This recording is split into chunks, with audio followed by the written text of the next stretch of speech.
Shalom, puji Tuhan, saudara dikasih dalam Tuhan. Kita bertemu kembali dalam media ini.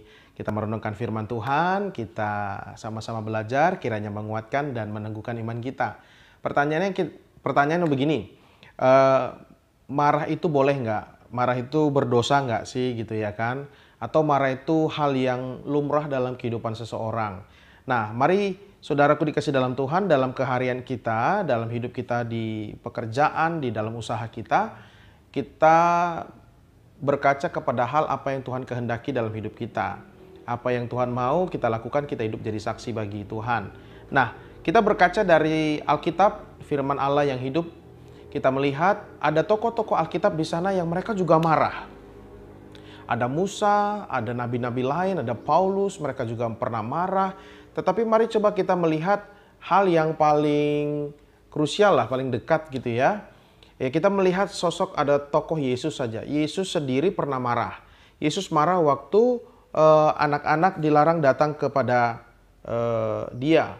Waktu anak-anak kecil datang, terus Yesus juga pernah marah kepada murid-muridnya, terlebih kepada Petrus.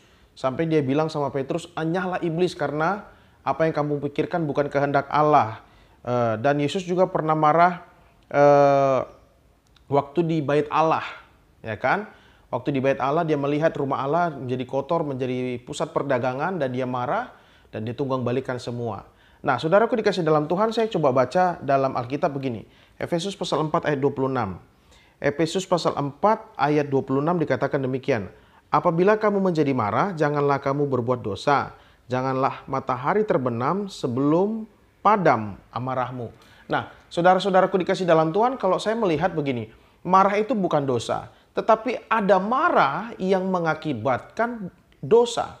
Marah itu saya bilang tuh begini, marah itu karunia. Karena itu yang ditaruh Tuhan dalam hidup kita. Ada emosi, ada tangisan, ada tertawa, ada marah. Iya kan?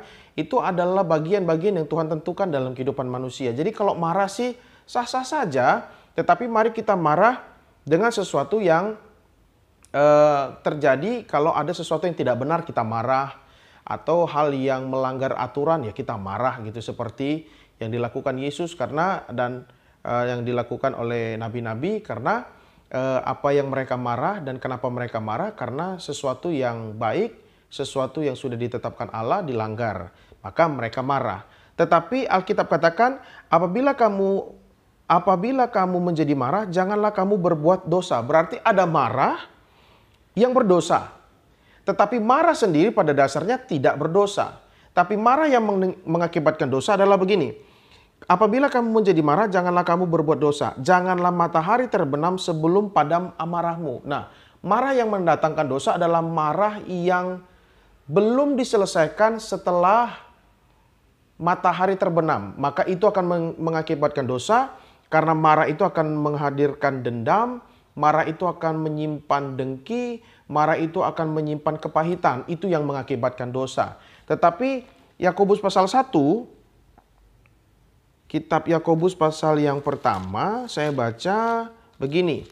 Yakobus pasal 1 ayat yang ke-19. Hai saudara-saudaraku yang kekasih, ingatlah hal ini. Setiap orang hendaklah cepat untuk mendengar, tetapi lambat untuk berkata-kata, dan juga lambat untuk marah. Ayat 20. Sebab amarah manusia tidak mengerjakan kebenaran di dalam Allah. Maka saudaraku dikasih dalam Tuhan, marah itu boleh-boleh saja, tetapi jangan sampai marah itu menghadirkan dosa, melahirkan dosa. Dan marah yang menghadirkan dosa adalah marah yang melahirkan dendam, marah yang melahirkan sakit hati, marah yang melahirkan kepahitan. Maka marah boleh, tetapi harus diselesaikan sebelum matahari terbenam. Kiranya dalam keseharian kita hari ini kita belajar, mari kita cepat untuk mendengar, lambat untuk berkata-kata, dan Alkitab katakan dalam kitab Yakobus tadi, dan juga lambat untuk marah. Tuhan Yesus memberkati, Bapak Ibu Saudara dikasih dalam Tuhan dimanapun berada, dan terpujilah nama Tuhan, Tuhan yang memberkati kehidupan kita. Shalom.